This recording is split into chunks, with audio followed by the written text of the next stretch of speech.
కవిః ఓం పరమేశ్వర స్వరూపైన సభకి నమస్కారం. మహానుభావుడైన వ్యాసుడు వేద విభాగం చేశారు. వేదాన్ని ఋగ్వేదము, యజుర్వేదము, సామవేదము, అథర్వణ వేదము అనేటటువంటి 4 పేర్లతో విభాగం చేసి ఆ విభాగము చెయ్యబడినటువంటి వేదాన్ని ఋగ్వేదాన్నంతటినీ కూడా పైలుడు అనబడేటటువంటి శిష్యుడికి ఉపదేశం చేశారు. యజుర్వేదాన్ని వైశంపాయనుడికి ఇచ్చారు. సామవేదాన్ని జైమినికి ఇచ్చారు. అథర్వణ వేదాన్ని సుమంతునికి ఇచ్చారు. ఈ 4 శిష్యుల వలన ప్రశిష్యులు ఏర్పడ్డారు. అంటే వీళ్ళు మళ్ళీ ఆ వేద భాగాన్ని శిష్యులకి చెప్పారు. అందుకే వేదానికి శృతి అని పేరు. శృతి అంటే శృణ్వంతపః, శివికి సంబంధించినది అని. అది పుస్తకం చూసి చదువుకుంటే వచ్చేది కాదు, స్వరంతో చెప్పాలి. కాబట్టి గురువుగారు దగ్గర కూర్చుని గురువుగారు ఆ మంత్రభాగాన్ని చెప్తూ ఉంటే ఆ స్వరాన్ని పట్టుకుని దాని ప్రకారంగా మంత్రాన్ని ఉచ్చరించగలిగినటువంటి స్థితి శ్రవణము వలన వస్తుంది. కాబట్టి దానికి శృతి అని పేరు. కాబట్టి వేదవ్యాసుడు వేద విభాగం చేసి 4 శిష్యులకి ఇస్తే అది వేద విద్వాంసుల్ని తరువాతి కాలంలో తయారు చేసింది. 18 పురాణములను సూతుడికి ఇచ్చారు. ప్రత్యేకించి భాగవతాన్ని తన కుమారుడైనటువంటి శుకబ్రహ్మకి ఉపదేశం చేసి శుకబ్రహ్మ దాన్ని పరీక్షణ్ మహారాజుకి ఆ భాగవత ప్రవచనం చేశారు. కాబట్టి ఆ 4 శిష్యులు అడైనటువంటి వాడు పైలుడు. పైలుడు మహానుభావుడు, విశేషమైనటువంటి గురుభక్తి తత్పరుడు. గురుభక్తి తత్పరుడైనటువంటి పైలుని యొక్క శిష్యులలో అత్యంత ముఖ్యమైన శిష్యులలో ఒకడు ఉదంకుడు. ఆ ఉదంకుడు గురువుగారికి అత్యంత వినయంతో శుశ్రూష చేశాడు.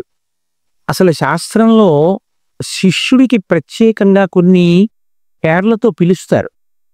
ఆయనకి ఉండేటటువంటి పేర్లలో వినీయుడు అని పేరు. వినీయుడు అంటే వినయమును నేర్చుకున్నవాడు, గురువు పట్ల వినయముతో ఉండువాడు అని.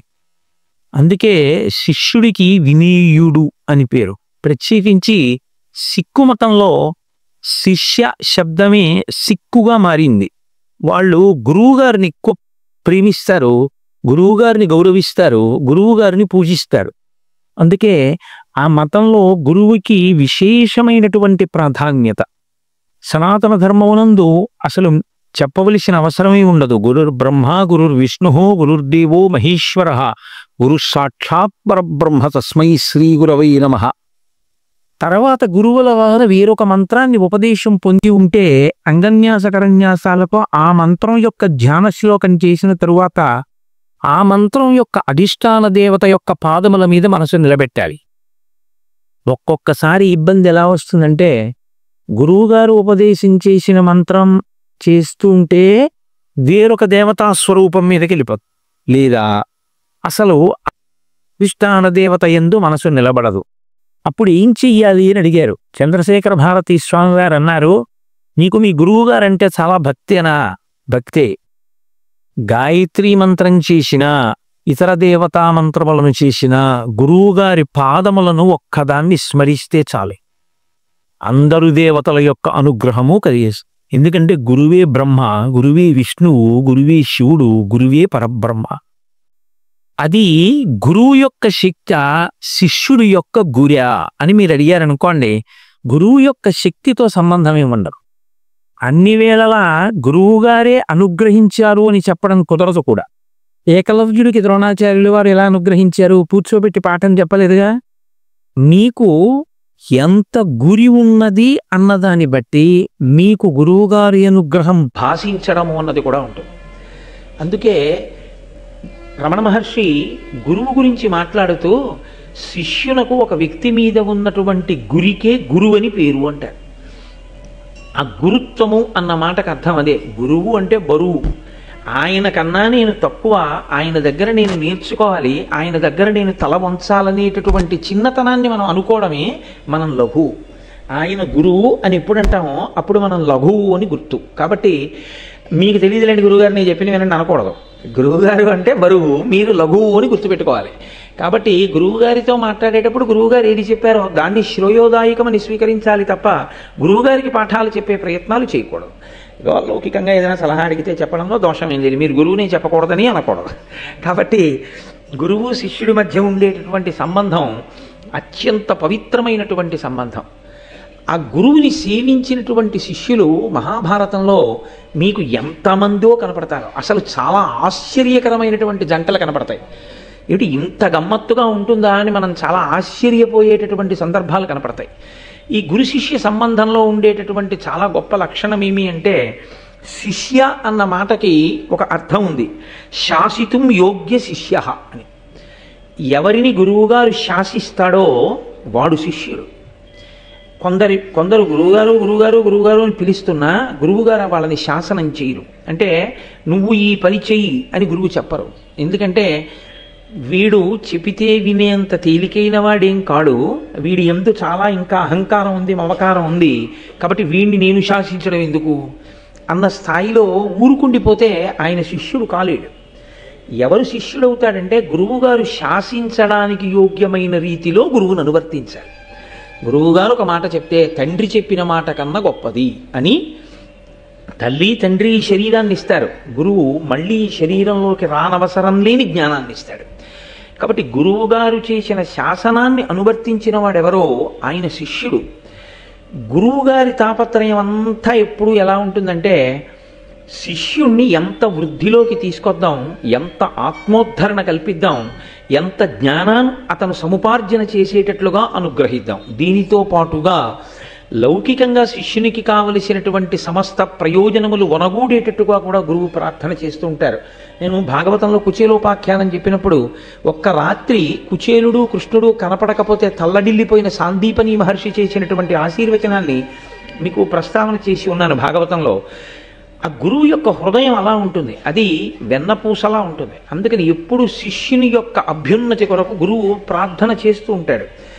కాకపోతే గురువు గారి దగ్గర శిష్యుడు అనిపించుకోగలిగినంత ప్రేమని సంపాదించుకోవాల్సి ఉంటుంది. అది ఎలా సంపాదించుకోవాలి అని అడిగారు. గురువుగారు వేరొక ప్రయోజనాన్ని కోరుకునేవాడు కాడు. గురువుగారు ఎలా మీరు ఉండాలని కోరుకుంటున్నారో మీరు అలా ఉండడమే గురువుగారికి మీరు చెయ్యగలిగినటువంటి సేవ. రెండవది, శిష్యునికి ఛాత్రుడు అని ఒక పేరు. ఛత్రము అంటే గొడుగు. గొడుగు ఏం చేస్తుందంటే ఎప్పుడూ గురువుగారి కన్నా లేదా వేసుకున్న వ్యక్తి కన్నా పైన ఉంటుంది. పైన ఉన్నటువంటి గొడుగు యొక్క పని ఏమిటంటే, ఏదో ఈయనకన్నా నేను గొప్పని చెప్పడానికి పైన ఉండదు. తాను అలా పైన ఉండి పైనుంచి పడే ఎండ వాన దుమ్ము ధూళి ఏది పడినా తన మీద పడేటట్టుగా చేసుకుని గొడుగు కింద ఉన్న వ్యక్తిని కాపాడుకుంటుంటుంది. శిష్యుడు నిరంతరము ఏం చేస్తుంటాడంటే, మా గురువుగారు డస్సిపోకుండా మా గురువుగారు సొక్కిపోకుండా ఉంటే, ఆయనకి మరికొంత కాలం మిగిలితే ఆ మిగిలిన కాలాన్ని ఆయన ఇంకా బాగా వేదాధ్యయనానికి, ఇంకా బాగా ఈశ్వరుని యొక్క సేవకి, ఆయన ఇంకా బాగా గ్రంథాలని పఠించడానికి వినియోగించుకుంటే దాని వలన అమృతత్వం కలిగినటువంటి గురువు ఆ విద్య దాచుకోకుండా మళ్ళీ 10 మందికి పంచిపెడతారు. కాబట్టి ఆ గురువు కొన్ని వేల మందికి అందించడానికి వీలుగా ఆయనకి ఎక్కువ సమయం మిగిలేటట్టు నేను చెయ్యాలి. 2, గురువుకున్న లక్షణం తన ఆయుర్దాయం తాను తగ్గించేసుకుంటాడు. ఈశ్వరుడు ఊపిరుల రూపంలో ఆయుర్దాయాన్ని ఇస్తాడు. నిరంతరం వాక్య నిర్మాణమునందు ఉండడం చేత, మాట్లాడేటటువంటి వ్యాసంగమునందు ఉండే కారణం చేత ఏమవుతుందంటే, ఆ ఊపిరి బాగా దీర్ఘవాక్య నిర్మాణం చేయడం, లేకపోతే లఘువాక్య నిర్మాణం చేయడం, లేకపోతే వాక్యాన్ని ఎక్కడెక్కడ విరవాలో అక్కడక్కడ ఆపి ఊపిరి తీసి విడిచిపెట్టిన కారణం చేత లోపల ఆ ఊపిరిల సంఖ్య బాగా ఎక్కువై ఆయుర్దాయం తగ్గిపోయి తొందరగా శరీరాన్ని విడిచిపెట్టే అవకాశం ఉంటుంది. ఆయుర్దాయాన్ని తనకి తాను తగ్గించేసుకుంటున్నాడు తెలిసి కూడా. అలా ఎక్కువ మాట్లాడడం వలన ఆయుర్దాయం క్షీణించిపోతోందని తెలుసు. 2, మనుష్యునికి భగవంతుని ఇచ్చినటువంటి అద్భుతమైన కానుక స్వరపేటిక. ఆ స్వరపేటికకి ఒక లక్షణం ఉంటుంది, అది అరిగిపోతుంది. అది కాలక్రమంలో మాట్లాడగా జీర వచ్చేసి క్రమక్రమంగా అది మూగపోతుంది. ఆ స్వరపేటిక పనిచేయదు. అలా ఎంతమందో అటువంటి స్థితిని పొందారు. ఇది తెలిసి మాట్లాడుతూనే ఉంటాడు గురువు. ఎవరి కొరకు ఇది అంటే, త్యాగేనైకే అమృతత్వమానసు. అయ్యో నేను చెప్పకపోతే ఇంక నేను చదువుకున్న చదువు ఎందుకు, పోతే పోనీ స్వరపేటిక, తగ్గిపోతే తగ్గిపోని ఆయుర్దాయం, నా వల్ల 10 మందికి ఉపయోగం కలిగితే నాకు అంతకన్నా ఏం కావాలని మాట్లాడతాడు గురువు. తన శరీరాన్ని స్వరపేటికనే త్యాగం చేస్తున్న గురువు మీ దగ్గర నుంచి ఏం కోరుకుంటాడని మీరు ఊహిస్తారు? అంత పెద్దవే విడిచిపెట్టినవాడు ఇంకేది కోరుకున్నట్టు? కాబట్టి ఏం చేయమందంటే ఛత్రమై నిలబడమని చెప్పింది. మిగిలిన సమయాలలో ఆయన అంత డస్సిపోకుండా ఆయనకి నువ్వు విశ్రాంతినివ్వగలిగితే కనీసం ఆయన ఆయుర్దాయం మరికొంత పెరుగుతుంది. కాబట్టి గురువుని చంపుకోవడం అంటే గురువుని ఇబ్బంది పెట్టడం, గురువుని కాపాడుకోవడం, బ్రతికించుకోవడం అంటే గురువు గారిని ఖేద పెట్టకుండా ఆయనని అనువర్తించడం. ఈ లక్షణములు ఎవరు తెలుసుకుని అనువర్తిస్తారో వాడికి శిష్యుడు అని పేరు. అందుచేత గురువు చేత శాసింపబడతాడు. కేవలము చదువుకోవడం కాదు, చదువుకోవడంతో పాటుగా ఈ విషయాన్ని చూస్తూ ఉంటారు. అసలు ఇంకొక పెద్ద రహస్యం ఏంటంటే, ఇప్పుడు నేను చెప్పేటటువంటి ఈ ప్రక్రియ మామూలుగా ఇవాళ ఉన్న రోజుల్లో పరిస్థితిని నేను అన్వయం చెయ్యట్లేదు. ఇది చాలా తక్కువకు అన్వయం అవుతుంది. పూర్వం గురువుగారి ఆశ్రమానికి వెళ్ళి విద్యార్థులు చదువుకునేవారు. అప్పుడు గురుపత్ని అన్నం పెడుతుంది వీళ్ళకి. గురుపత్ని కోరికంతా ఏముంటుంది? తన సౌభాగ్యం మీదే ఉంటుంది. ఆయన అలా ఉండాలి, నేను పసుపు కుంకాలతో ఉండాలని ఉంటుంది. కాబట్టి గురువుగారి యొక్క ప్రాణరక్షణ కొరకు, గురువుగారిని రక్షించుకోవడం కొరకు చేసేటటువంటి శుశ్రూష గురుపత్ని యొక్క అనుగ్రహానికి కారణమవుతుంది. గురుపత్ని యొక్క అనుగ్రహం గురువుగారి అనుగ్రహంతో సమానమే. కాబట్టి పూర్వం అంత జాగ్రత్తగా అనువర్తించడం అనేటటువంటిది లోకంలో ఉండేది. నన్నయ్య గారు మహానుభావుడు భారతాన్ని ఆంధ్రీకరిస్తూ ఉదంకోపాఖ్యానాన్ని ప్రారంభం చేస్తూ ఆయన ఒక మాట అన్నారు. పైలుడి దగ్గర శిష్యరికం చేసేటటువంటి ఉదంకుడు గురువుగారి దగ్గర పాఠాలు నేర్చుకున్నాడు. పైలుడు ఏం చెప్పాడు, ఉదంకుడు ఏం నేర్చుకున్నాడు, దాని గురించి చాలా అందమైన పద్యం ఒకటి చేస్తూ, గురుకులమునందు గురులకు పరిచర్యలు నర్చి తానపరిమిత నిష్ఠాపరుడై జ్ఞానము వడసెన గురుదయ అణిమాది కాష్టగుణములతోడం. ఆయన ఎలా చదువుకున్నాడో చెప్తున్నారు. గురువుగారి దగ్గర చదువుకోవడం అంటే గురువుగారు ఏమైపోయినా పర్వాలేదని చదువుకోవడం కాదు. గురువుగారి దగ్గర నేర్చుకోవడం అంటే అలా ఉండాలి వినయం. గురుకులమునందు గురులకు పరిచర్యలు నర్చి, గురువుగారికి సేవ చేస్తూ, గురుపత్నికి సేవ చేస్తూ, గురువుగారి ఆశ్రమమునందు సేవ చేస్తూ. అసలు ఆశ్చర్యకరమైన విషయాన్ని ఒకదాన్ని శాస్త్రం ప్రతిపాదన చేస్తుంది. గురువుగారి ఇల్లు దేవాలయము అంది శాస్త్రం. దేవాలయములోనికి మీరు ఎప్పుడు పడితే అప్పుడు వెళ్ళడం కుదరదు, ఎలా పడితే అలా వెళ్ళడం కుదరదు. దేవాలయ తుల్యమైనటువంటి గురువుగారి ఇంట్లోకి మాత్రం ఆర్తితో ఉండి కూడా ప్రవేశించవచ్చు. కానీ గురువుగారు ఇబ్బంది పడేలా మాత్రం అస్తస్థమానం గురువుగారి ఇంటికి వెళ్ళి ఇబ్బంది పెట్టకూడదు. నేను మీకు యథార్థం చెప్తున్నాను, నాకు అన్నిటికన్నా జీవితంలో చాలా భయమైన విషయం మా గురువుగారి ఇంటికి వెళ్ళడమే. ఇప్పటికీ నేను మా గురువుగారింటికి కొన్ని నెలలకి ఒక్క పర్యాయమే వెళతాను.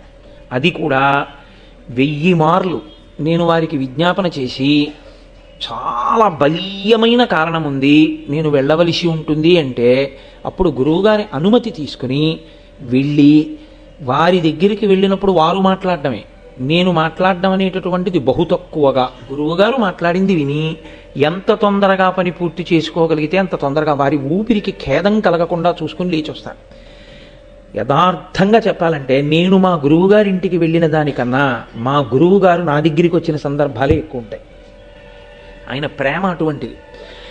నేను ఇక్కడ భారతం చెప్తున్నాను అంటే అనేక సందర్భాల్లో నేను ఉపన్యాసాలు చేస్తుంటే పరమ ప్రీతితో లోపలికి వస్తే వెంటనే నేను వేదిక దిగి నమస్కారం చేస్తానని మా గురువుగారు ఆ చివరెక్కడో ఎవ్వరికి కనపడకుండా కూర్చుని వింటారు.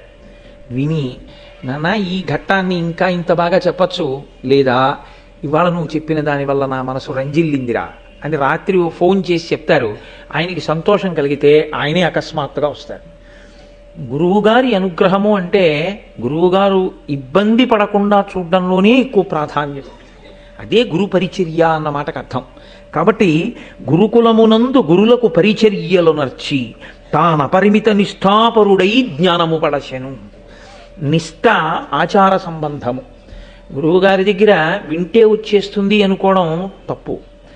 దానికి తగినట్లుగా ఆచరణాత్మకము కావాలి, ఆచరణ కూడా ఉండాలి, ఆచరించి చూపించాలి.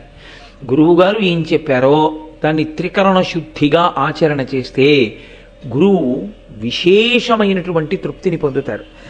అలా చెయ్యడం వల్ల గురువుగారి యొక్క అనుగ్రహం కలిగింది ఉదంకుడికి. కలిగితే ఏమైంది? అణిమాది కాష్ట గుణములతోడం. ఆయన విద్యలు నేర్చుకున్నాడు, దాంతోపాటుగా అణిమ, గరిమ, లఘిమ ఇటువంటి అష్టసిద్ధులు కూడా ఆయనకు వచ్చేసాయి. ఆయన అనుకుంటే గాలిలో విడిపోగలడు, ఆయన అనుకుంటే ఎక్కడేం జరుగుతోందో తెలుసుకోగలడు. అలా అష్టసిద్ధులు ఆయనకి వశం అయ్యాయి. అష్టసిద్ధులు వశం అవ్వడం కోసమని ఆయన చదివింది లేదు, కానీ ఆయనకి వశం అయిపోయాయి అంతే. ఇది ఎంత చిత్రంగా ఉంటుందంటే, శంకరాచార్యులు వారు దక్షిణామూర్తి స్తోత్రం చేస్తూ ఓ మాట అంటారు, సర్వాత్వత్వమితి స్ఫుటీకృతమిదం యస్మాదముష్మిన్స్తవే తేనాశ్వ శ్రవణాత్ తదర్థ మననాత్ ధ్యానాచ్చ సంకీర్తనాత్ సర్వాత్మత్వ మహావిభూతి సహితం స్వాదీశ్వరత్వం స్వతః సిద్ధేత్తత్ పునరష్టదా పరిణితం చైశ్వర్యం అవ్యాహతం అంటారు. దక్షిణామూర్తి స్తోత్రాన్ని రోజు చదువుతూ దక్షిణామూర్తి తత్వాన్ని బాగా పరిశీలనం చేసినటువంటి వాడికి ఆత్మస్థితితో పాటుగా ఆత్మ ఎరుకలోనికి రావడమే కాకుండా అష్టసిద్ధులు కూడా వశమవుతాయి. కానీ అష్టసిద్ధులు ఎటువంటివి అంటే కాకి పెంట ఎటువంటిదో అటువంటివి. ఆత్మని తెలుసుకోవడం ప్రధానం, ఆత్మగా నిలబడడం ప్రధానం, కానీ సిద్ధుల కోసం వెంపర్లాడడం అంత హేయాతిహేయమైనటువంటి విషయం. కాబట్టి దాని కొరకు ఆత్మజ్ఞాని వెంపర్లాడడం, వాటిని చూసి మురిసిపోడు, వాటి పట్ల ఆకర్షితుడు కాడు, వాటితో సంబంధం ఏముండదు. కావలసిందల్లా ఆత్మని ఎరుకలోనికి తెచ్చుకొని తాను ఆత్మగా అద్వైతానుభూతిని పొందడమే. అటువంటి స్థితిని ఉదంకుడు పొందగలిగినాడు. దీనికి అంతటికీ కారణం గురువుగారి యొక్క అనుగ్రహం. అయితే నేను ఇవాళ సందర్భం వచ్చింది కాబట్టి మీతో ఒక మాట ప్రస్తావన చెయ్యాలి. ఆశ్రమ నియమము అని మనకి శాస్త్రంలో ఒక మాట, అది చాలా గమ్మత్తైనటువంటి మాట. నియమము దేన్ని బట్టి ఉంటుంది అంటే ఆశ్రమమును బట్టి ఉంటుంది. ఆశ్రమము అంటే నేను ఏదో ఎవరో ఉండే ఆశ్రమాల గురించి మాట్లాడుతున్నానని మీరు అనుకోకూడదు. మనమే జీవితంలో పుట్టినది మొదలు కొన్ని ఆశ్రమాల్లో ఉంటాం. బ్రహ్మచర్యాశ్రమము, గృహస్థాశ్రమంలో ప్రవేశించడానికి పూర్వం బ్రహ్మచర్యంలో ఉంటాడు. బ్రహ్మచర్యాన్ని విడిచిపెట్టాడు అంటే గృహస్థాశ్రమము, తర్వాత వానప్రస్థాశ్రమము, తర్వాత సన్యాసాశ్రమము. ఈ నాలుగింటిలో ఉంటుంటారు జనులు. ఇందులో ఏ ఆశ్రమాన్ని బట్టి ఆ ఆశ్రమానికి నియమం ఉంటుంది తప్ప ఒక ఆశ్రమంలో ఉన్నటువంటి వాడు వేరొక ఆశ్రమంలో ఉన్నవాడి నియమాన్ని పరిపాలన చేయకూడదు, అలా బ్రతకకూడదు, తప్పది. నీవు గృహస్థాశ్రమంలో ఉంటే నువ్వు గృహస్థుగానే బ్రతకాలి తప్ప నువ్వు బ్రహ్మచారి ఆశ్రమ నియమాన్ని నువ్వు పాటించకూడదు. బ్రహ్మచర్యాశ్రమమునందున్నవాడు గృహస్థాశ్రమంలో ఉండే నియమాన్ని బ్రహ్మచారి పాటించకూడదు. బ్రహ్మచర్యాశ్రమమునందున్నవాడు వానప్రస్థాశ్రమంలో ఉన్న నియమాన్ని పాటించకూడదు. ఎవరో సన్యాసిని చూసి ఆయన చెప్పిన బోధలు విని నువ్వు గృహస్థుగా ఏం ఆచరించాలో ఆచరించాలి, కానీ సన్యాసి జీవితాన్ని నువ్వు గృహస్థుగా అనుకరించకూడదు. ఏది ఎక్కడ నువ్వు పాటించాలో అవి మాత్రమే పాటించాలి. కాబట్టి ఆశ్రమ నియమ పాలనం అనేటటువంటిది సనాతన ధర్మమునందు ఆచారకాండలో అత్యంత ప్రధానమైనటువంటి లక్షణం. చాలా చాలా ప్రధానం. ఏ ఆశ్రమంలో ఉన్నవాడు ఆ ఆశ్రమ నియమాన్నే పాటించాలి తప్ప వేరొక ఆశ్రమ నియమాన్ని తాను పాటించకూడదు. ఇందులో సన్యాసాశ్రమ నియమము అంటే తూచా తప్పకుండా పాటించినటువంటి బహుగొప్ప సన్యాసి, కంచికామకోటి పీఠాధిపతులు, నడిచే దేవుడిని పేర్గాంచినటువంటి ప్రాతస్మరణీయులు మహాపురుషుడు శ్రీ శ్రీ శ్రీ చంద్రశేఖరేంద్ర సరస్వతి మహాస్వామి వారు. ఆయన ఇంకా అసలు తూచా తప్పేవారు కాదు, అంత ఖచ్చితంగా పాటించేవారు సన్యాసాశ్రమ నియమం. గృహస్థాశ్రమ నియమాన్ని కూడా అంత గొప్పగాను పాటించి చూపించినటువంటి మహాపురుషుడు ఒకరు అదే కాలంలో ఆంధ్రదేశంలో ఉన్నారు. తాడేపల్లి రాఘవనారాయణ శాస్త్రి గారని ఈ సభలో ఉన్నటువంటి పెద్దలు కొంతమందికి తెలిసి ఉంటుంది. తాడేపల్లి రాఘవనారాయణ శాస్త్రి గారంటే ఎంతటి మహాపురుషుడో తెలుసా అండి. వారి శరీరం విడిచిపెట్టిన తర్వాత వారి శరీరాన్ని అగ్ని యందు వేయించారు. ఆయన చితాభస్మంలోంచి బాలాస్వరూపం వచ్చింది. అంటే ఆయన ఎంత ఉపాసన చేశారో మీరు ఆలోచించండి. ఆయన గృహస్థాశ్రమంలో వాళ్ళ గురువు గారు చెప్పిన మాట నమ్ముకున్నారు ఆయన. అది గురువు మీద విశ్వాసం అంటే, అది గురి అంటే. ఆయన కటిక దరిద్రం అనుభవించారు ఒకప్పుడు. ఎంత కటిక దరిద్రం అంటే అమ్మవారి పూజ చేశాక నైవేద్యం పెట్టడానికి ఇంట్లో అటుకులు కాదు, అటుకు కూడా లేదు, ఏమీ లేవు. ఒకరి దగ్గరికి వెళ్ళి ఆయన చెయ్యి చాపేవారు కాదు. అందుకని ఆయన మంచినీళ్లు తెచ్చి అక్కడ పెట్టి మంచినీళ్లు నైవేద్యం చేసేవారు అమ్మవారికి. అదే ఆయన తాగేవారు. కాబట్టి మంచినీళ్లు నైవేద్యం పెట్టేవారు. కటిక దరిద్రంతో బాధపడుతూ పక్క ఇంటి వారికి కూడా చెప్పకుండా, ఇల్లాలు కూడా అటువంటి తల్లి. నిజంగా ఈ గృహస్థాశ్రమంలో ఉన్న వాళ్ళ ఇంట్లో ఉండవలసినటువంటి మూర్తి అది తాడేపల్లి రాఘవనారాయణ శాస్త్రి గారు భార్య. ఆయన 27 పర్యాయములు లలితా సహస్రనామ స్తోత్రంతో అమ్మవారిని పూజ చేసి కటిక దరిద్రంలో 27 పర్యాయములు మంచినీటిని లలితా అమ్మవారికి నైవేద్యం చేశారు. చేసి ఆయన ఇంకొకసారి లలితా సహస్రం చదవడానికి ఓపిక లేదు, అప్పటికే అన్నం తిని చాలా రోజులు అయిపోయింది. లలితా సహస్రం చదవబోయి మాగన్ను పడిపోయింది. స్పృహ తప్పిపోతూ ఇంకా నోటి వెంట పలుకు పలకలేక, అప్పుడు కూడా గురువుగారి మాట మీదే నమ్మకం. గురువుగారు నాకు ఈ మంత్రం ఇచ్చారు, పరదేవత ఉన్నది అని చెప్పారు, నన్ను కాపాడుతుంది పరదేవత, ఆయన నమ్మకం అంతే. ఆయన సొమ్మసిల్లిపోయారు పూజామందిరంలో. పరదేవత నిజంగా వచ్చి కూర్చుని ఆయన తల ఎత్తి చేత్తో పట్టుకుని పాయసాన్నం తీసి ఆయన నోట్లో పెట్టి పసిబిడ్డకి తినిపించినట్లు తినిపించారు అంతే. ఇక రాఘవనారాయణ శాస్త్రి గారి జీవితంలో వెనక్కి తిరిగి చూడలేదు. ఆ రాఘవనారాయణ శాస్త్రి గారి దగ్గరికి చంద్రశేఖరేంద్ర సరస్వతి స్వామి వారు ఏమైనా అనుమానాలుంటే శిష్యుల్ని రాఘవనారాయణ శాస్త్రి గారి దగ్గర కనుక్కోండి అని పంపించేవారు. అంతటి ఉపాసకులు వారు. బయటికి వస్తే ఆచారం పాడవుతుంది, గృహస్థాశ్రమ ధర్మపు ఆచారం అని బాధపడుతుంటే పరమాచార్య స్వామి వారి బ్రహ్మరథం ఎక్కొచ్చారు. బ్రహ్మరథం అంటే వేదం చదువుకున్న వాళ్ళు పల్లకి మోస్తారు, అలా వస్తే బ్రహ్మరథం అంటారు. వేదం చదువుకున్న వాళ్ళు కామాక్షి కామాక్షి, అడుగు తీస్తే కామాక్షి, అడుగేస్తే కామాక్షి. మొన్న మనం కంచెళ్ళినప్పుడు ఆ పల్లకీలు చూసాం కదా, ఆ పల్లకీలు పట్టుకుని వస్తుంటే రాఘవనారాయణ శాస్త్రి గారి ఇంటికి వచ్చి ఇంట్లో దిగి, అది మహానుభావులు గురువులంటే. పరమాచార్య స్వామి వారు అన్నారు, ఏమి మీ ఆచారానికి ఇబ్బంది వస్తోందని బెంగపెట్టుకుంటున్నావా? ఇవాళ మీ ఆచారానికి మేము కొత్తగా రక్ష కడుతున్నాం, మీకు ఇబ్బంది కలగదని శాలువా తీసి కప్పారు. పరమాచార్య స్వామి వారి శాలువా కప్పడం అంటే అంగరక్ష కట్టేది. ఆ శాలువా కప్పారు, కప్పి ఇంకా మీకు బెంగలేదు, మీరు బయటికి వచ్చినా మీకు ఏమి ఇబ్బంది కలగదన్నారు. ఆ గురు శిష్య సంబంధం ఎటువంటిదో తెలుసా అండి? గురువు గారంటే ఎలా ఉంటుంది అంటే, మహాభారతంలో నన్నయ్య గారు ఉత్తిని ఇచ్చారా, ఒక్కొక్క పద్యం వెనక ఎంత తాపత్రయం ఉందో, వ్యాస హృదయం ఎంత పరవశించిందో, అయ్యో నా జాతి చెప్పుకోవాలి వాళ్ళకని. పరమాచార్య స్వామి గారు కూర్చుండగా తాడేపల్లి రాఘవనారాయణ శాస్త్రి గారు వాళ్ళ నాన్నగారు రామామృతము అని ఒక గ్రంథాన్ని రచించారు. ఆ గ్రంథం ఆయన దగ్గర చదువుదామని వెళ్ళారు. అయితే లోపలికి రమ్మన్నారు పరమాచార్య స్వామి. ఆయన వచ్చి చదువుతున్నారు ఆ పుస్తకం. చాలా బాగున్నాయి అవి పద్యాలు, చదువు అంటున్నారు. ఈలోగా అంతేవాసి ఒకరు వచ్చి, బెంగళూరు నుంచి ఎవరో వచ్చారండి, పీఠానికి ఇస్తారట, చాలా డబ్బట్టుకొచ్చారు, మీ దర్శనం చేసి డబ్బిచ్చి వెళ్ళిపోతారట అన్నారు. కాసేపు ఆగమనం అని ఆ చదువు అంటున్నారు. ఈయన చదువుతున్నారు. ఆయన మళ్ళీ వచ్చాడు, ఆయన వెళ్ళిపోవాలట, ఒక్కసారి వచ్చి డబ్బిచ్చి వెళ్ళిపోతారట అన్నారు. చదువు అన్నారు. ఆయన మూడో మాట వచ్చాడు, అయ్యా ఆయనకి చాలా ముఖ్యమైన పని ఉందిట, ఒక్కసారి మీకు నమస్కారం పెట్టి డబ్బిచ్చి వెళ్ళిపోతాట, కాబట్టి ఒక్కసారి ముందు ఆయన్ని ప్రవేశపెట్టమని అడుగుతున్నాడు, ఒకసారి ఆయన లోపలికి తీసుకొచ్చేస్తే బాగుంటుందేమో అన్నాడు. ఈయన రాఘవనారాయణ శాస్త్రి గారు బాధపడుతున్నారు, అయ్యో ఇదేమిటి, నేను పక్క పద్యాలు ఇలా చదువుతూ కూర్చుంటే పాపం ఈయనకి ఇబ్బందిగా ఉందేమో. పరమాచార్య స్వామి వారు అన్నారు, అతను డబ్బట్టుకొచ్చాడని ముందు మాట్లాడాలా, లేక రామాయణం కన్నా అతను వచ్చి మాట్లాడడం నాకు గొప్ప అనుకుంటున్నాడా? నన్ను దర్శనం చెయ్యాలనుకుంటే తర్వాత రమ్మను, లేదా ఉండమను, నాకు ఈ రామాయణమే గొప్పది అన్నాడు. ఎందుకు గొప్పదో లోకానికి తెలియాలి కదండి. రాఘవనారాయణ శాస్త్రి గారు తండ్రి గారు రాసిన రామాయణం ఎందుకు గొప్పదో తెలియాలిగా. పరమాచార్య ఓ ప్రశ్న వేశారు, ఏమయ్యా సీతమ్మని అగ్నిహోత్రంలోకి ప్రవేశపెట్టాడు కదా రాముడు, తెలుసు కదా అగ్నిపునీత సీత అని, ఇంత తెలుసున్న తర్వాత కూడా ఎవరో ఎక్కడో పౌరుడు ఒక్కడేదో నింద వేశాడని సీతమ్మని పరిత్యజించడం అంత న్యాయమా? సరే, రాజారాముడు చిన్న అనుమానం వచ్చినా ఆయన ఆ పదవిలో కూర్చోడానికి ఇష్టపడడు, పరిత్యజించాడు, వాల్మీకి మహర్షితో చెప్పారు, కవులందరూ అనువదించారు, 80 రామాయణాలు చదివానయా అన్నారు పరమాచార్య. అన్ని చదివా, అన్నింటిలో ఎవరి హృదయం వారిది రాశారు, మంచిదే, మీ నాన్నగారు దాన్ని ఎలా సమర్థించారని అడిగారు.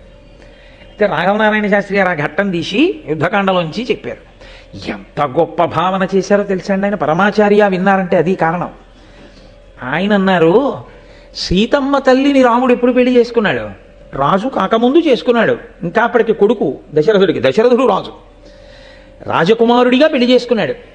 సీతమ్మతో వివాహం అయిపోయింది. అగ్నిహోత్రంలో ప్రవేశపెట్టాడు, ఆమెని ఎవ్వరూ నింద వేయకూడదు అని లోకానికి నిరూపించాడు, స్వీకరించాడు. ఆయనకి ప్రేమ లేక కాదు ప్రవేశపెట్టింది, లోకం నింద వేయకూడదని.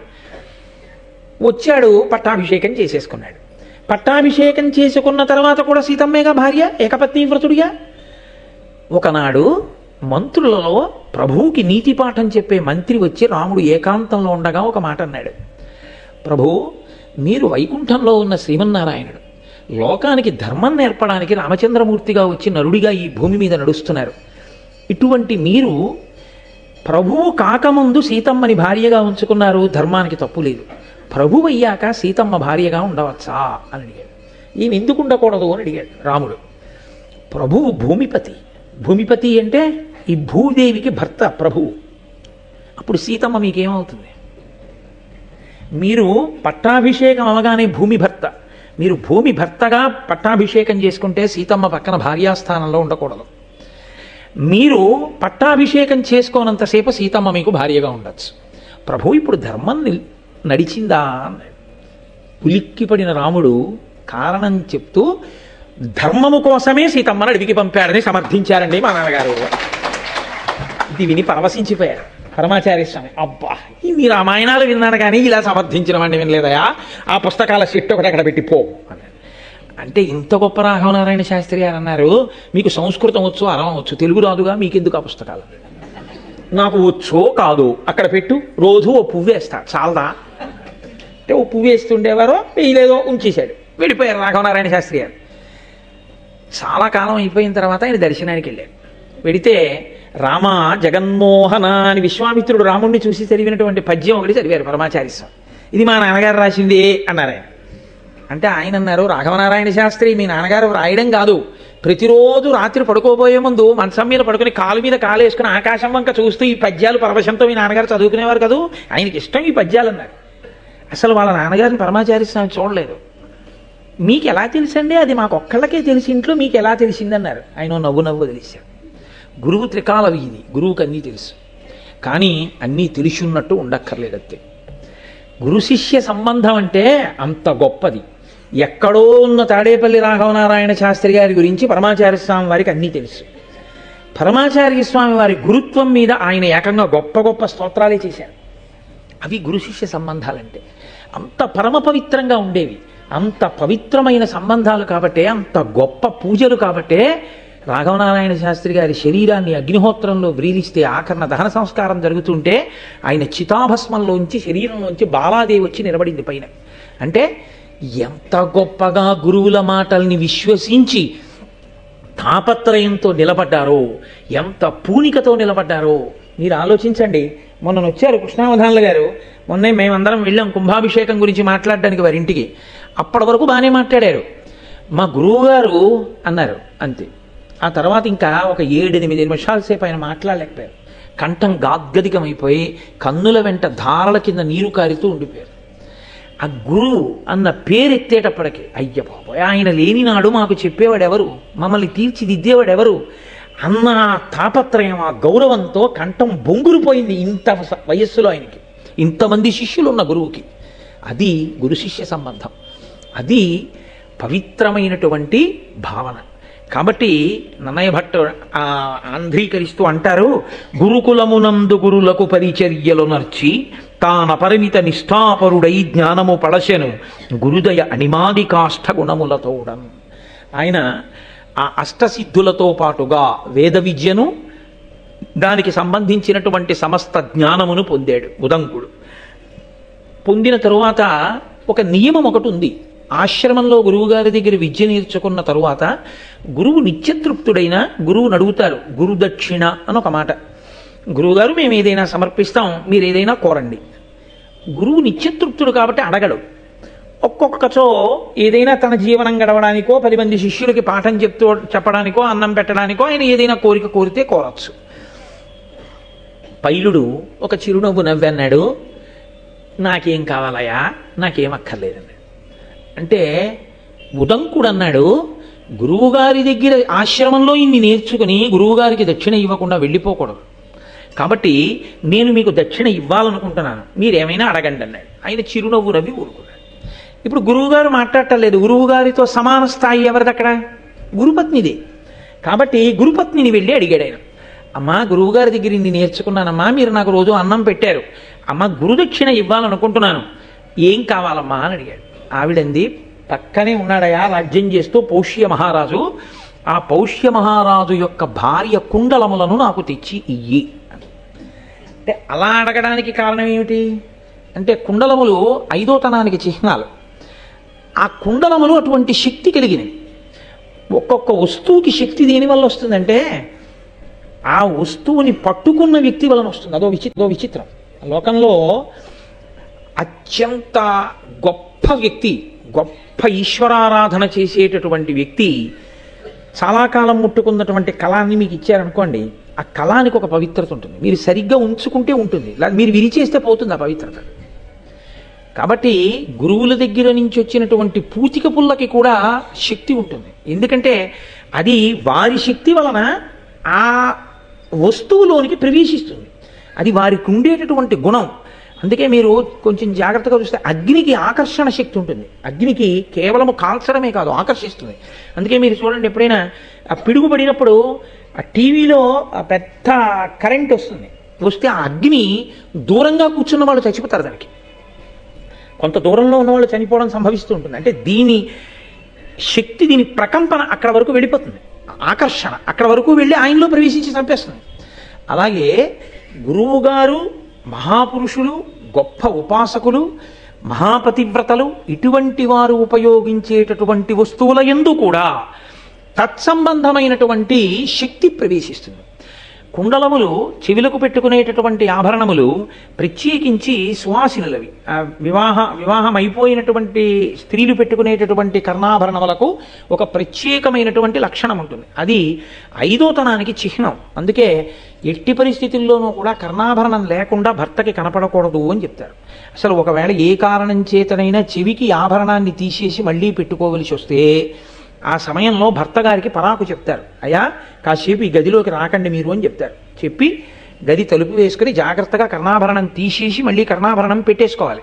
ఒకవేళ కర్ణాభరణం తీసి కర్ణాభరణం పెట్టుకోవడానికి మధ్యలో ఏదైనా ఆభరణం పెట్టుకోవడానికి వీలు లేని పరిస్థితి వస్తే ఐదోతనంలో అమ్మవారి యొక్క సాక్షాత్ స్వరూపం గనక చిన్న తాటాకు ముక్కైనా పెట్టుకుని ఉండాలి తప్ప అసలు చెవులకు ఏమీ లేకుండా భర్తకి ఆడది ఎట్టి పరిస్థితులలో కనపడకూడదు, నిషిద్ధం.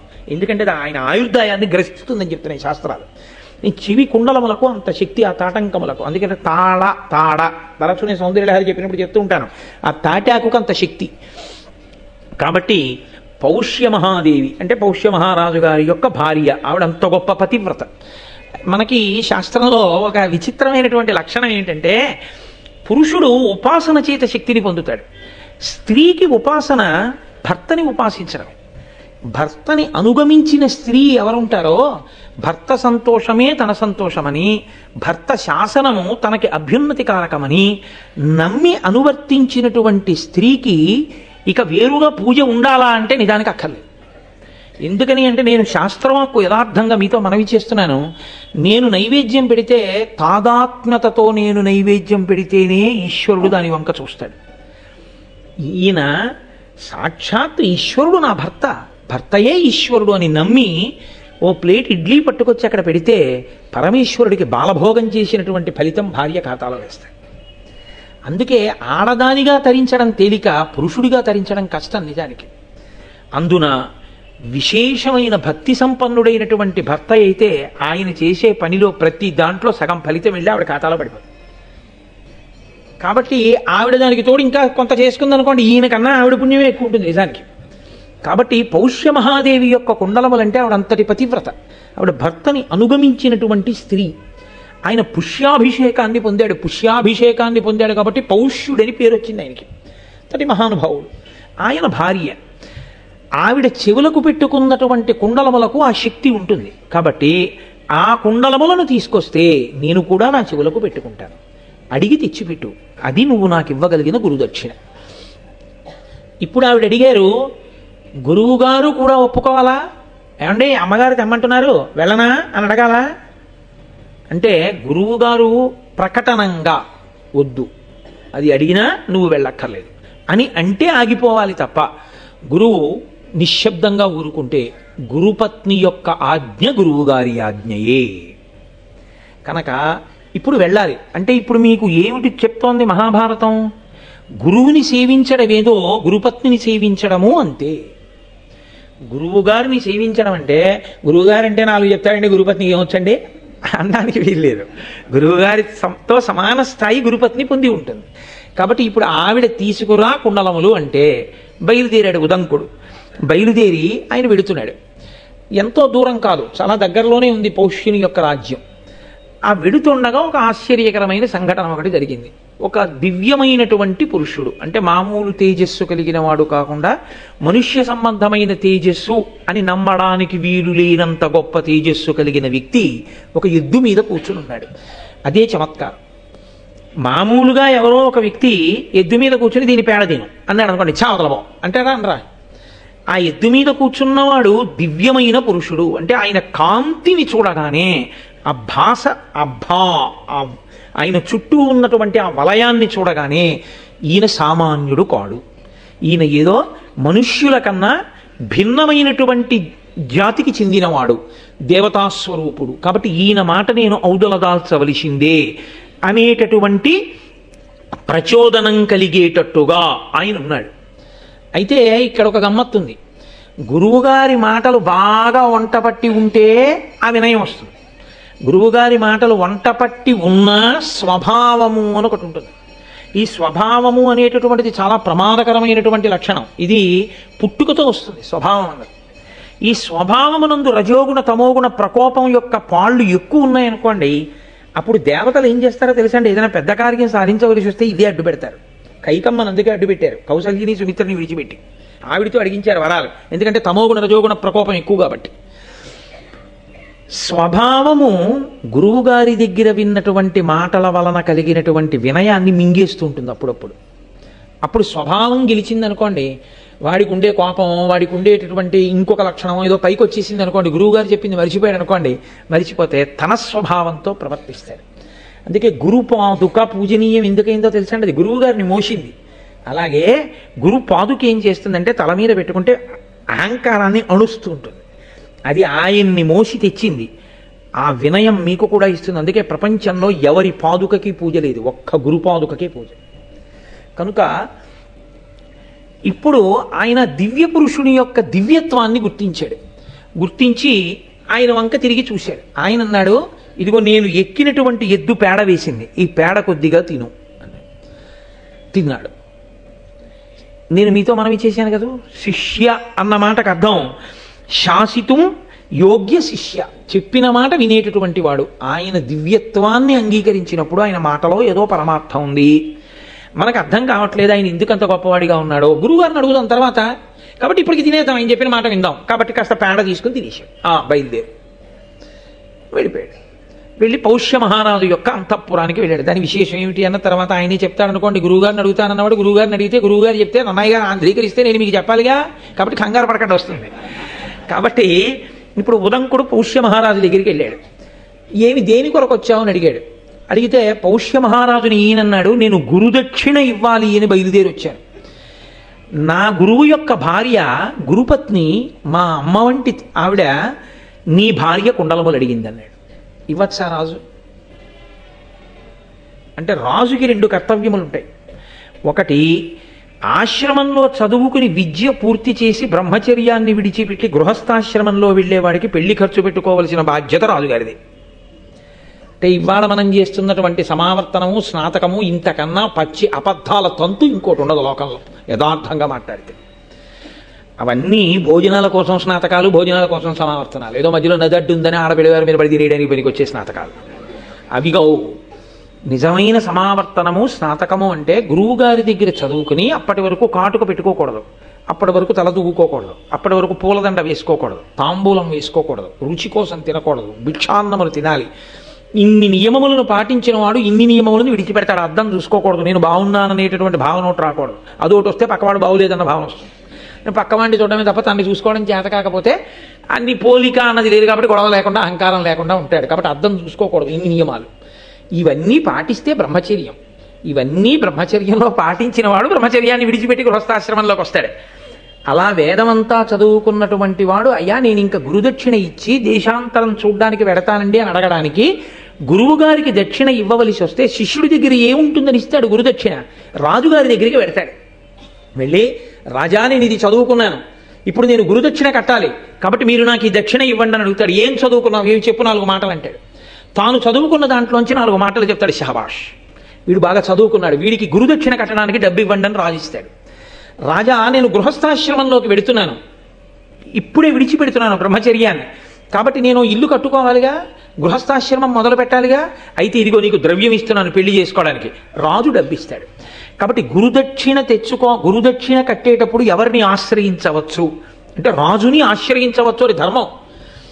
మహాభారతం ధర్మం మాట్లాడుతుంది. కాబట్టి ఇప్పుడు తన భార్య కుండలములే అయినా అది గురుదక్షిణ కొరకు రాజును ఆశ్రయించిన వాడు కాబట్టి రాజుకు ధర్మం రాజుది, తన ధర్మం తాను నెరవేర్చాలి. అందుకని భార్య కుండలములను పట్టికెళ్ళు అని రాజు చెప్పవలసి ఉంటుంది.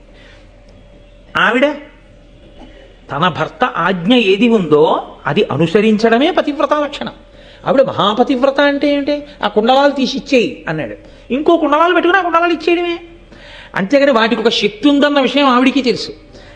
అదేమిటా ఎలా ఇస్తాను, ఎవరికన్నా ఇద్దామని దాచాను, నువ్వెవరో ముక్కు మొహం తెలియని వాడి వచ్చి అడిగావు, మీ గురువుగారి భార్యకి ఇస్తానంటున్నావు, ఎలా కుదురుతుంది అంటే పతివ్రత ఎందుకు అవుతుంది? ఆవిడ ధర్మం ఆవిడ చెయ్యాలి, భర్త చెప్పాడు ఆవిడ ఇచ్చేయాలంతే. కాబట్టి ఇప్పుడు ఆవిడ ధర్మం ఆవిడ చెయ్యాలి, అందుకని ఆవిడ ఇవ్వడానికి సిద్ధపడింది. రాజే వెళ్ళి ఎందుకు తేకూడదు? నేను మీతో మనవి చేశాను, తీసి ఇచ్చేయి అనడానికి దానికి కొంత సమయం ఉంటుంది. అవి సౌభాగ్య వస్తువులు, దానికి ఒక నక్షత్రం చూసుకోవాలి, దానికి ఒక సరియైన ముహూర్తం చూసుకోవాలి. చూడకుండా చెవి కుండలములను తీసేస్తే మళ్ళీ చెవి కుండలాలు పెట్టేంత వరకు సౌభాగ్య వస్తువు ఉండవలసిన స్థానం ఖాళీ అయిపోయిందా లేదా? అది భర్తకి గంటకాలం అయితే. కాబట్టి వ్యవధి ఇవ్వవలసిన అవసరం ఉంది. నువ్వు వెళ్ళి అడుగు, ఆవిడ ఇస్తుంది. ఆవిడికి తెలుసు శాస్త్రం, కాబట్టి ఆవిడ చూసుకుని ఇవాళ ద్వాదశి కదండి, కాబట్టి మీరు రేపు ఉదయం 11 గంటలకి రా బాబు, నీకు కుండలములు ఇస్తాను అని ఆవిడేదో ఆ కుండలాలు మార్చుకుని ఇవ్వవలసి ఉంటుంది. ఎక్కడి ధర్మం అక్కడే. అందుకని నన్నయ్య గారు ఒక్క పద్యరచన చేశారు అంటే ఎన్ని ధర్మములను మాట్లాడుతున్నారో చూడండి ఆయన. కాబట్టి ఇప్పుడు పౌష్యుని యొక్క భార్య దగ్గరికి వెళ్ళి నువ్వు కుండలములను తీసుకో అని పౌష్యుడు చెప్పాడు. ఈయన గబగబా అంతఃపురంలోకి వెళ్ళాడు, రాణివాసంలోకి వెళ్ళవచ్చా? ప్రవేశపెట్టరు. కానీ ఎటువంటి వాడినైతే ప్రవేశపెడతారు? ఆయన యొక్క బ్రహ్మజ్ఞానం అటువంటిది, ఆయన చదువుకున్న వేదం అటువంటిది. ఆయన రాజు యొక్క భార్య, ప్రతివాడికి 5 తల్లులు ఉంటారు. 5 తల్లులలో రాజు భార్య ఒకతే. గురువు గారి దగ్గర చదువుకుని వచ్చినవాడు, గురుదక్షిణ కట్టడానికి వచ్చినవాడంటే చదువు పూర్తయింది. చదువు పూర్తయిన వాడికి ఏమిటి తెలిసి ఉండాలి? దేశాన్నేలే రాజు భార్య తల్లితో సమానం. రాణివాసంలోకి వెడితే మాత్రం బిడ్డడు తల్లిని ఎలా చూస్తాడో అలా చూస్తాడు. కాబట్టి రాణివాసంలోకి వెళ్ళి చూస్తే వచ్చిన ఇబ్బంది ఏంటి? ఒక గురువు దగ్గర చదువుకున్నవాడు అంటే రాజుకున్న విశ్వాసం అటువంటిది. చదువు అన్న మాట వెనక ఎంత సంస్కారం ఉండేదో, సంస్కారము చదువు ఎంత విడదీయరాని స్థితిలో ఉండేవో భారతం నిరూపిస్తుంది. సంస్కారము లేని చదువు, పేరు పక్కన డిగ్రీలు, బల్ల కింద చేతులు ఈ జాతి ఊహించలేదు. చదువుకున్నవాడు అంటే సంస్కారవంతుడై ఉంటాడు, 10 మందికి ఆదర్శవంతుడై ఉంటాడు అనుకుంది. కానీ జ్ఞాన కలునిలోని శారదయువులే ఉంటాడని ఊహించలేకపోయారు ఋషులు. కాబట్టి ఇంత చదువుకున్నవాడు, కాబట్టి రాజు భార్యని తల్లిగా చూస్తాడు. రాణివాసంలోకి వెడితే దోషం ఏమిటి? కాబట్టి వెళ్ళి అడిగి తీసుకో అన్నాడు రాజు. ఇప్పుడు ఉదంకుడు రాణివాసంలోకి వెళ్ళాడు. రాణిగారి ఏరి అని రాణివాసంలో అదిగో గదిలో కూర్చున్నారు ఎదురుగుండా. వెళ్ళి మాట్లాడండి. వెళ్ళి చూశాడు, కనపడలేదు. అదిగో అక్కడే ఉన్నారంటారు వాళ్ళు. వాళ్ళు ఉన్నారని చెప్తున్న ఆసనం కనపడుతోంది, ఆవిడ కనపట్టలేదు. అదేమిటి ఆవిడ కనపట్టలేదు? ఇందులో ఏదో మాయ ఉంది. ఇప్పుడు ఆవిడ కనపడకపోతే ఎవరిని అడగాలి? ఆయన్ని అడగడమే న్యాయం. కాబట్టి ఇప్పుడు తిన్నగా మళ్ళీ రాజు దగ్గరికి వచ్చాడు. వచ్చి, మహారాజా, నేను మహారాణి గారి దర్శనం కోసం వెళ్ళాను, కానీ నాకు ఆవిడ కనపట్టలేదు రాణివాసం. అందుచేత నేను ఎలా తీసుకోను కుండలాలని అడిగాడు. అడిగితే రాజన్నాడు, భూమినుత నిన్ను త్రిభువన పావను అశుచివని ఎట్లు పలకనగు, ఆ దేవి పవిత్ర పతివ్రత కావున అశుచులకు కనగాదనవద్య. నువ్వు భూమినుత, నువ్వు ఈ భూమి యందు భూ వినుత, నువ్వు అన్నీ గురువుగారి దగ్గర చదువుకున్నవాడివి, అందరి చేత గౌరవింపబడవలసిన వాడివి. నేను నిన్ను ఒక మాట అనకూడదు, నువ్వు అపవిత్రుడవు అని నేను అనకూడదు. కానీ నువ్వు అపవిత్రంగా ఉన్నావు అన్న విషయం నీకు తెలియడానికే నేను వెళ్ళి రాణి దగ్గర కుండలాలు పుచ్చుకో అన్నాను. ఎందుకని అన్నానో తెలుసా?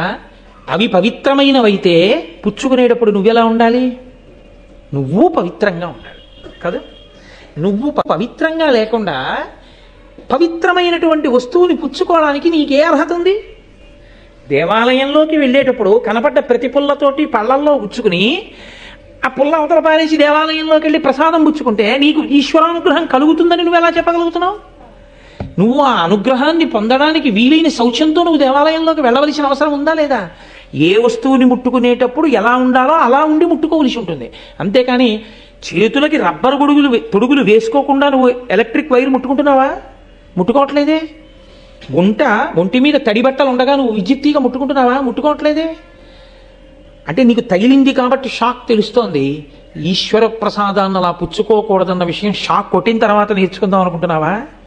అలా వద్దని చెప్పిన గురువు ఉన్నప్పుడు ఎందుకు అలా షాక్ కొట్టించుకునే ప్రయత్నం చేస్తావు? శౌచంతో వెళ్ళు దేవాలయంలోకి. ఎక్కడ నీకు ధూళి దర్శనం ఉందో అక్కడ వెళ్ళి కౌలించుకో. ప్రయాణం చేసి వచ్చిన శ్రీశైలాది క్షేత్రములలో ఈశ్వరుడు అనుగ్రహించాడు అలాగా.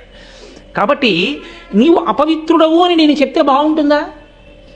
ఇన్ని చదువుకున్న వాడివి నువ్వు అపవిత్రంగా ఉన్నావయా, నీవు కుండలములు ఎలా పుచ్చుకుంటావు? మా ఆవిడ ఇస్తే మాత్రం పుచ్చుకోవడానికి నీకు అధికారం ఏముంది అపవిత్రంగా ఉన్నవాడికి అని నేను అనొచ్చా? అనకూడదు. అందుకని అనలేకపోయాను. కానీ ఓ బ్రహ్మచారి, నీకొక విషయం చెప్తున్నాను. ఆ దేవి పవిత్ర పతివ్రత. నా భార్య మహాపవిత్రురాలు, ఆమె మహాపతివ్రత. ఆమె అశుచులకు కనగాదనవద్య. ఎవరు అపవిత్రంగా ఉంటారో, శౌచము లేదో, శౌచము అన్న మాటకు అర్థం ఏంటంటే బాహ్య అభ్యంతర అని రెండు ఉంటాయి శౌచాలు. బయట స్నానం చేస్తే పోయేది ఒకటి, లోపల మనస్సంతా ఈశ్వరుడి మీదే నిలబడితే వచ్చేది ఒకటి. నీకు శౌచము లేదు. శౌచము లేకుండా నీకు ఆవిడ కనపడదు.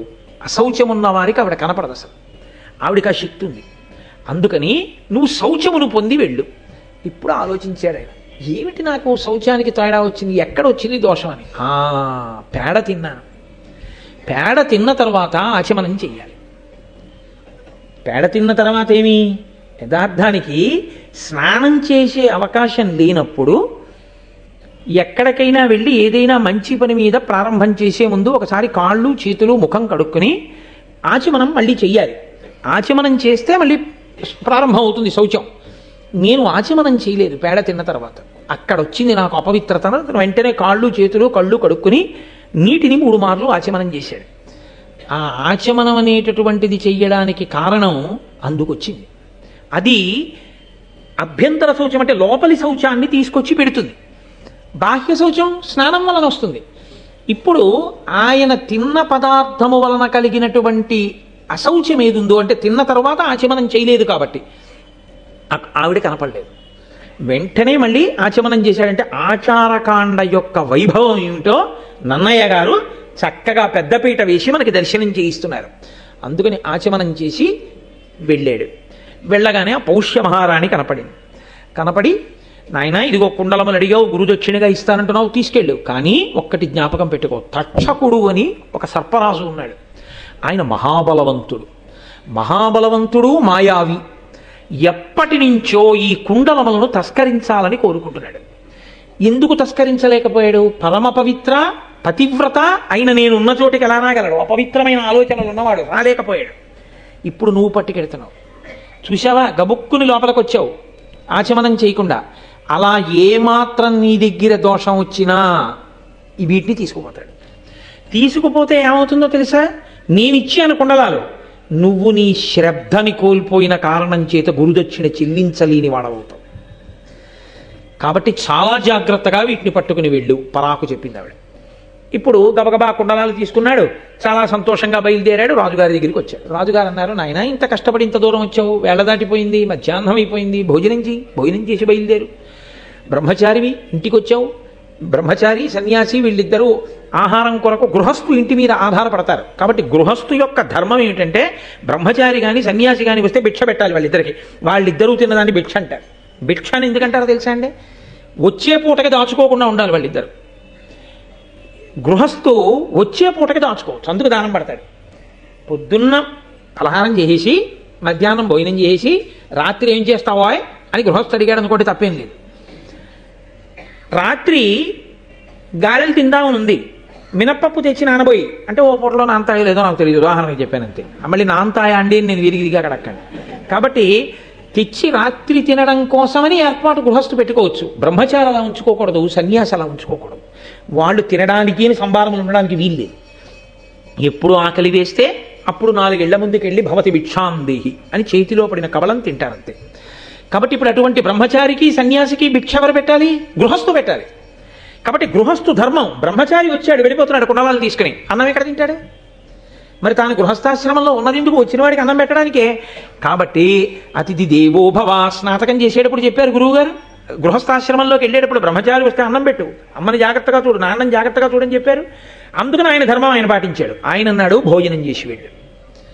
తాను బ్రహ్మచారి, గృహస్థు పిలిస్తే తినాలి కాబట్టి తింటా. కాబట్టి ఇప్పుడు కూర్చోబెట్టాడు, భోజనం అంతా పెట్టాడు. భోజనం అంతా పెట్టిన తర్వాత ఆయన భోజనం చేస్తుంటే అందులో తల వెంట్రుక వచ్చింది. ఈ వెంట్రుక అనేటువంటి విషయం చాలా ఉపద్రవంతో కూడుకున్నది. లోకంలో దేని వెంట్రుక పవిత్రం కాదు, ఒక్క ఏనుగు వెంట్రుక వినా.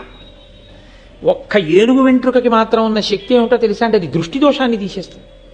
అందుకే పిల్లలు పుడితే ఇంట్లోనూ ఆ పిల్లలకి కనురాపు తగలకుండా ఉండడం కోసం ఏం చేస్తారంటే వాడి శీలము వాడి వైభవము తెలియదుగా, వీడు ఎవరికి వారసత్వంలోకి వచ్చారన్నది చూస్తారు. ఎంత అదృష్టం రా ఫలానా వాళ్ళ కడుపున పుట్టావు అంటారు ఒకటి. 2 ఎంత బాగున్నాడు అంటారు. అది కనురాపు. ఆ కనురాపు విరిగిపోవడానికి ఏం చేస్తారంటే ఏనుగు వెంట్రుక తీసుకొచ్చి ఏదో తావీజులోనో ఉంగరంలోనో పెట్టి పెడతారు. చిన్నపిల్లాడైతే ఉంగరం పెట్టుకోలేడు కాబట్టి తావీజులో పెట్టి మొలతాడు కడుతుంటారు. అలానే అన్నానని ఏ వెంకటాచలమో వెళ్ళినప్పుడు ఏనుగుల వెంట్రుకలన్నీ పీకేకండి, తప్పు కూడా. అది ఈశ్వర సేవలో ఉన్న ఏనుగు యొక్క వెంట్రుక తేవడం దోషం, అది ఈశ్వరుడి సొత్తు. వెంకటేశ్వర స్వామి వారు పిలిచిన ఆ ఏనుగు వెంట్రుక తీసుకోవాలి, మీకు చెప్తే తేవాలి తప్ప మీరు వెళ్ళి ఆ ఏనుగు వెంట్రుకలు పీకేసి తెచ్చేయడం అలాంటి పనులు చేయకూడదు. ఏ అరణ్యంలోకి వెళ్ళి తెమ్మని కూడా నేను చెప్పను. అలాగని లేనిపోని ఉపద్రవాలు చేసి కోటేశ్వరారు పురాణంలో చెప్పారు వెంకటాచలంలో తేవద్దన్నారని అడవికి వెళ్ళారండి అని చెప్పకండి, అదో కూడా. అంటే ఒక్కొక్కసారి చాలా విచిత్రంగా ఉంటాయి కొన్ని సమస్యలు, సభాముఖంగా చెప్పేవి కావు. అదేమిటంటే నేను చెప్పింది వీళ్ళకి ఇలా ఎలా అర్థమైంది అనిపిస్తుంది ఒక్కొక్క ఫోన్ కాల్ వింటుంటే. కాబట్టి ఆయన ఆ తల వెంట్రుక చూశాడు. వెంట్రుక అనేటటువంటిది అత్యంత హేయము. ఉత్తర క్షణంలో ఆ పదార్థాన్ని విసర్జించేయవలసి ఉంటుంది. ఇప్పుడు ఏమైందంటే అర్ధాకలితో లేచిపోయాడు బ్రహ్మచారి. ఉత్తరాపోసనం పట్టేయాలి, లేచిపోవాలి, అది తినకూడదు ఆ పదార్థాన్ని, అది దూష్యము తింటే. సరే ఇప్పుడైతే మన ఇళ్లలో ఉండేవన్నీ అవి అనుకోండి నేల మీద. ఎందుకు ఉంటున్నాయి అంటే దోషం ఎవరిదో తెలుసా అండి? మగవాళ్ళదే. కారణం ఏమిటో తెలుసా? అసలు దువ్వెన అన్నది ఎవరి కొరకు వచ్చిందంటే కేవలము ఆడవారి కొరకే వచ్చింది. దువ్వెన మగవాడు ఉపయోగించే వస్తువు కానీ కాదు. ఎందుకంటే ఆయన శిఖతో ఉంటాడు, ఎప్పుడు తలనీలాలు ఇచ్చేసి శిఖ కొంచెం పెద్దదవగానే ముడేసుకుని మళ్ళీ తలనీలాలు తీసేస్తుంటాడు. ఇంకా దువ్వెన అవసరం ఆయనకి ఏంటి? దువ్వెన పెట్టి దువ్వుకుంటే చిన్న వెంట్రుకలు ఊడి ఇంట్లో కనపడ్డాయంటే దువ్వెన వాడిన తప్పు, శిఖ లేని తప్పు, గుండు చేయించుకొని తప్పు, వెంట్రుకలు ఊడిన తప్పు వాడిది. కాబట్టి ఇప్పుడు అందులోకి వెంట్రుక వస్తే అర్ధాకలితో బ్రహ్మచారి లేచిపోయాడు. బ్రహ్మచారి అర్ధాకలితో లేచిపోతే మరి బాధ కదండి. సగమాకలితో లేచిపోవడం స్వభావము అని మీతో నేను మాట చెప్పాను చూసారా, అది దుడుక్కున పైకి వచ్చింది. పిల్లవాడు కదూ, ఆకలి శ్రద్ధతో పెట్టద్దు. అన్నం పెట్టినప్పుడు గృహస్థు బ్రహ్మచారికి భిక్ష పెట్టేటప్పుడు ఒళ్ళు దగ్గర పెట్టుకు పెట్టకుండా వెంట్రుకతో అన్నం పెడతావా? కడుపు నిన్ననే లేదు, లేచిపోయాను. ఒకసారి తినవండి, మళ్ళీ వెళ్ళి ఇంకోసారి తినకూడదు, మళ్ళీ ఇంకా రాత్రి ఎప్పుడో ఏ పలహారం వరకు ఉండాలి. ఎంత దూరం నడవాలి ఈ ఆకలితోటి? ఎంత ఇబ్బంది పెట్టావు నన్ను. ఆయనకి కోపం వచ్చి నీకు దృష్టి పోవుగాక అన్నాడు పౌష్య మహారాజు. అనగానే పౌష్యుడు అన్నాడు, నువ్వు బ్రహ్మచారివి, నేను గృహస్థుని, నా ధర్మం నేను నెరవేర్చాను. నేను ఉండానా? నేను నీకు కావాలని వెంట్రుక వేసి పెట్టానా? అది పొరపాటున వెంట్రుక వచ్చింది. సర్వేంద్రియాణం నయనం ప్రధానం. దృష్టి ఎంత ముఖ్యం. దృష్టి లేనివాడు రాచరికం ఏం చేస్తాడు? ఏమిటి రక్షిస్తాడు రాజ్యాన్ని? ఇప్పుడు నాతో పోలేదు. రాజ్యము యొక్క రక్షణే సంకట స్థితిలోకి వెళ్ళింది. నీకు వచ్చిన కోపానికి నువ్వు నన్ను మాత్రమే శిక్షించి విడిచిపెట్టలేదు, అమాయకులైన వారి మీద కూడా ఈ శిక్ష యొక్క ప్రభావం పడిపోయింది. ఇది పౌష్యుడి యొక్క హృదయం. నా వరకు నువ్వు శిక్ష వేస్తే ఏమో, కానీ నీ శాపవాక్కునందు అమాయకులు కూడా పడ్డారు. ఇప్పుడు నువ్వు పరిధి దాటావు కాబట్టి నీకు శాపవాక్కు ఇవ్వాలి, నీకు సంతానము కలగకుండుగాక అని శపించాడు. ఇప్పుడు ఏమైంది? పుస్తకాలు చదువుకున్నాడు, ఋషి రుణం తీరింది, యజ్ఞం చేస్తాడు, హోమం చేస్తాడు, దేవతల రుణం తీరింది. తను కొడుకుని కనలేదు, పుత్ర రుణం తీరలేదు, పితృ రుణం తీరలేదు. ఒక రుణం ఉండిపోయిందిగా. ఒక రుణం ఉండిపోయిన వాడికి స్వర్గలోక ద్వారం కూడా చూడనివ్వడు. కాబట్టి ఉన్నత లోకాలు లేవు, మూసుకుపోయి. నువ్వు నన్నంత దూరం తీసుకెళ్ళావు కాబట్టి నేను నిన్నింత దూరం తీసుకెళ్ళాను, నువ్వు అపుత్రకుడు వదుకోగాక అంటే ఏమైంది? ఇద్దరు స్వభావాలు పైకి వచ్చాయి. ధర్మం లేదని మీరు అనుకోకండి, ధర్మం ఉంది, కానీ స్వభావము ఏం చేస్తుందంటే ఒక్కొక్కసారి దుందుడుకుగా రజోగుణ తమోగుణ భూయిష్టమై పైకొచ్చి ధర్మాన్ని నొక్కేస్తుంది, నొక్కేసి అంత దూరం తీసుకెళ్ళిపోతుంటుంది. ఈ ఎంత జాగ్రత్త పడితే, ఎంత తపస్సు చేస్తే, ఎంత పరిశీలించుకుంటే తన స్వభావాన్ని తాను గెలవగలడో, ధర్మమునకు కట్టుబడి నిలవగలడో, ఏ స్థితి తర్వాత అంత గొప్ప స్థితిలో నిలబడగలడో. స్వభావమును గెలవడం ఎన్ని కోట్ల జన్మలుగానో జీవుడు అలవాటు చేసేసుకున్నది. అకస్మాత్తుగా ఇప్పుడు ఇలా పోగొట్టేసుకుందామంటే ఉత్తరక్షణం పోదు. ఎంతో సాధన సాధన సాధన సాధన చేస్తే కానీ స్వభావమునందు మార్పు రాదు. జీవుడు పట్టుకెడుతుంటాడు యాత్రలోనే. కాబట్టి స్వభావము పైకొచ్చింది. ఆయన శాపవాక్కు విడిచాడు, ఈయన శాపవాక్కు విడిచిపెట్టాడు. విడిచిపెట్టిన తర్వాత ఇద్దరు వేడు విరుచుకున్నారు. అయ్యయ్యో, నేను చాలా దూరం శపించేశాను. నువ్వు చదువుకున్న చదువు నీకు స్వర్గాన్ని ఇవ్వదు, ఎందుకంటే నువ్వు అపుత్రకుడిగా ఉండిపోతున్నావు. నాకున్నటువంటి ధర్మం, నాకున్న బలం ప్రజల్ని రక్షించడానికి ఉపయోగం లేకుండా చేశాను అని పౌష్యుడు అన్నాడు. నువ్వు నీ శాపాన్ని ఉపసంహారం చేసి, నువ్వు బ్రాహ్మణుడవు కనుక ఆ శాపాన్ని ఉపసంహారం చేసేదో కొంతకాలం ఉండిపోయేటట్టుగానో, లేకపోతే తొందరగా అనుభవంలోకి వచ్చేటో, లేకపోతే శాపాన్ని ఉపసంహరిస్తున్నానో అను. అంటే వాక్కు యొక్క శక్తిని చెప్తోంది భారతం. అస్త్రము ఎంత గొప్పదో, శస్త్రము ఎంత గొప్పదో అంతకన్నా గొప్పది వాక్కు. మీరు ఓ కత్తి పెట్టి కొట్టారనుకోండి, ఉదంకుడికి ఓ చేయి తెగిపోయి ఉండేది, అసలు ఇంకా వంశం లేకుండా పోయి ఉండేది కాదు. పౌష్యుణ్ణి లాగి లెంపకాయ కొడితే అప్పటికి కళ్ళంప నీళ్ళు వచ్చి ఉండేవి. కళ్ళే పోయి రాజ్యం పోవలసినటువంటి అవసరం ఉండేది కాదు, ప్రజలు బాధపడవలసిన అవసరం ఉండేది కాదు. అంటే వాక్కు యొక్క శక్తి అస్త్రశస్త్రముల శక్తి కన్నా గొప్పది. తొందరపడి తపస్సున్నవాడు వాక్కు విడిచిపెట్టేస్తే అవతలవాడు ఎంత బాధపడిపోతాడో కూడా ఆలోచించవలసి ఉంటుంది. లేదా ఈ వాక్కు ఇలా వచ్చింది అంటే, అంత తపోనిష్టాగరిష్ఠులైన వ్యక్తుల నోటి వెంట వాక్కు వచ్చింది అంటే దాని వెనక ఏదో బలీయమైన కారణం తరుముకుంటూ వచ్చి ఉండాలి, లేకపోతే ఆ వాక్కు రాదు. ఈశ్వరుడు ఆ వాక్కు దేనికో పలికించి ఉండాలి, వెనక ఏదో బలీయమైన కారణం ఉందన్నమాట. ఏది జరిగి ఉండాలి. కాబట్టి భారతం చదువుకోవాలి, తప్పదు. కాబట్టి నువ్వు ఉపసంహారం చేయి శాపాన్ని అన్నాడు పౌష్యుడు. ఈయనన్నాడు అలాగే నేను ఉపసంహరిస్తాను, నువ్వు కూడా ఉపసంహారం చేయి అన్నాడు. అంటే రాజు అన్నాడు, స్వభావము అన్న మాట ఎలా ఉంటుందో చెప్పాడు. ఇక్కడ స్వభావాన్ని అంగీకరించాడు. ఎంత త్రికరణ శుద్ధిగా ఉన్నది ఉన్నట్టు స్వభావమును గురించి మాట్లాడేవాడు ఉండడు. నా స్వభావం ఇదండి అని చెప్పడు. పైకి ఒకలా కనపడతాడు, లోపల ఒకలా ఉంటాడు. పైకి కనపడినట్టు లోపల ఉన్నాడని మీరు అనుకోలేరు. స్వభావం అన్నది చాలా కష్టం. ఇక్కడ పౌష్యుడు స్వభావం గురించి మాట్లాడుతున్నాడు. ఆయన అన్నాడు, నన్నయ్య గారి పద్యాల్లో ఈ పద్యం చాలా ప్రఖ్యాతి వహించినటువంటి పద్యం.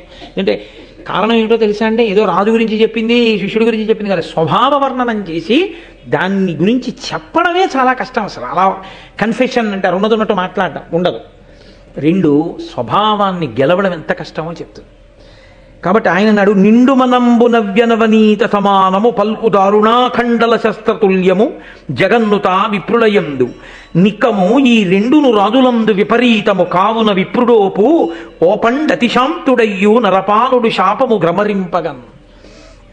ఆయన నాడు నిండు మనంబు నవనీత సమానము పల్కు దారుణాఖండల శస్త్రతుల్యము జగన్నుత విప్రులయందు. బ్రాహ్మణులు గొప్ప తపస్సు చేసి ఉంటారు, వాళ్ళ మనసు నవనీతంలా ఉంటుంది, అప్పుడే తీసినటువంటి వెన్నమ ముద్దలా ఉంటుంది. కానీ పలుకో దారుణంగా ఉంటుంది, చాలా కఠినంగా ఉంటుంది. కానీ మాట అలా మాట్లాడారు అంటే అవతల వారిని దిద్దడానికి మాట్లాడతారు తప్ప మనసు, వారి స్వభావమునందు దోషం లేదు. వారి స్వభావం చాలా మంచిది, అమృత హృదయుడు బ్రాహ్మణుడు, అలా ఉండాలి. కాబట్టి ఆయన వాక్కు కఠినంగా ఉన్న మనసు వెన్నలా ఉంటుంది. కాబట్టి వాక్కు కఠినమైనది వచ్చినా మళ్ళీ దాన్ని తిప్పి అనుగ్రహించగలిగిన లక్షణం బ్రాహ్మణుడికి సహజంగా ఉంటుంది. కానీ నిక్కము ఈ రెండును రాజులందు విపరీతము. రాజులందో మాట వెన్నపూసలా ఉంటుంది, మన మనసు వజ్రంలా కాఠిన్యంతో ఉంటుంది. ఇంత కఠినమైన మనసు ఉన్నవాడు ఇప్పుడు మంచిగా ఉన్నట్టు ఉన్నానా, మనసు వెన్నపూస కాదు కాబట్టి తీయలేడు శాపవాక్కుని. కాబట్టి నువ్వే తీయగలవు, బ్రాహ్మణుడు కాబట్టి నువ్వు తీయి.